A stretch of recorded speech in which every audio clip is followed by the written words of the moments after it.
পানীও ধুনীয়াকৈ চাফা হৈ গ'ল। চ' এনেকৈ নিজৰ ইনভাৰ্টাৰৰ বেটাৰী চেক কৰি থাকিব যাতে কাৰ্বন জমা নহয় আৰু পানীটো যাতে সময়ে সময়ে লিখি ল'ব পাৰি। মই দেখাই দিছোঁ। এতিয়া চাওক, এই ৰেড কালাৰ মিটাৰকেইটা চাওক ওপৰত লাগি আছে,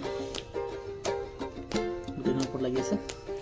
চ' এনেকৈ চাফা কৰি থাকিলে বস্তুটো ডিউৰেবিলিটি প্লাছ আপোনাৰ ভাল হৈ থাকে, মানে মেইনটেনেন্সৰ প্ৰব্লেম নহয় তেতিয়াহ'লে।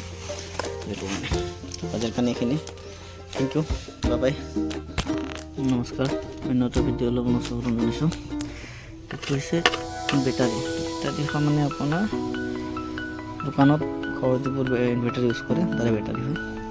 চ' বেটাৰীবোৰ মানে কি হয়, এনেকুৱা কিছুমান কাৰ্বন জমা হৈ যায়, ঠিক আছে।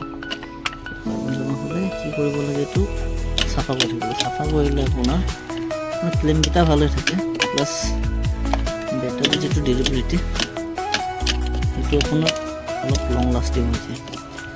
আৰু এইবোৰ চাফা কৰি কিনে ব্ৰাছিং কৰি দিব লাগে। যিবোৰ ঘৰত বা দোকানত যিবিলাক ইনভাৰ্টাৰ ইউজ হয় সেইবিলাকৰ কাৰণে বেছি এইটো ইম্পৰ্টেণ্ট হয়। মিনিমাম 15 দিনত এবাৰ চেক কৰিব লাগে বেটাৰী, কাৰণ এইটো অট'মেটিক চাৰ্জিং। চ' ইয়াতে আপোনাৰ মানে কাৰ্বন জমা হয় তেতিয়াহ'লে বেটাৰী ডিউৰেবিলিটি কমি যায়। চ' এইটো হ'ল, এতিয়া এইটোক চাফা কৰিব লাগিব। চাফা কৰাৰ আগতে মই বেটাৰী পানী কেনেকৈ চেক কৰিব, মানে খুলি চেক কৰি থাকিব নালাগে।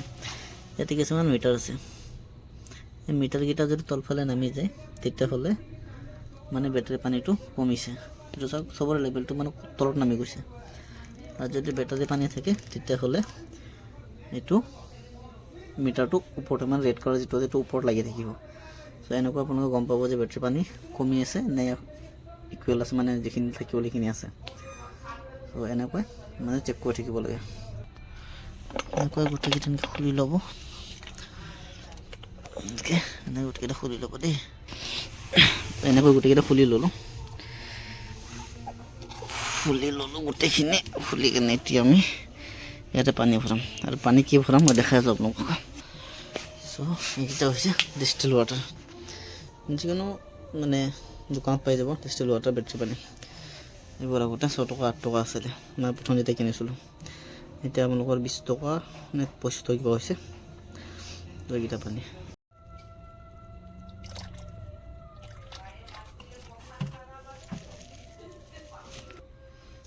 গোটেইখিনি পানী ভৰাই ল'ব। অলপ বেছি হ'ব নালাগিছিল, ইয়াতে মোৰ অলপ বেছি হৈ গ'ল, কাৰণ পৰিলে বস্তু কাৰ্বনবিলাক জমা হৈ যায়। এতিয়া তাৰপিছত যেনেকৈ কৰিছিলে এনেকৈ আপোনালোকে টানকৈ মাৰি দিব।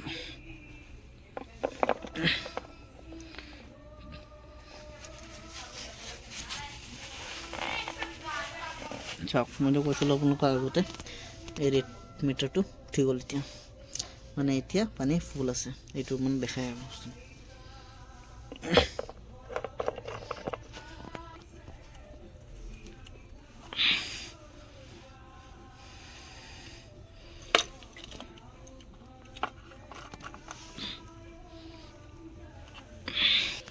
এতিয়া গোটেইখিনি লগাই দিলোঁ। এতিয়া ব্ৰাছটো লৈ এইখিনি চাফা কৰি দিব লাগিব।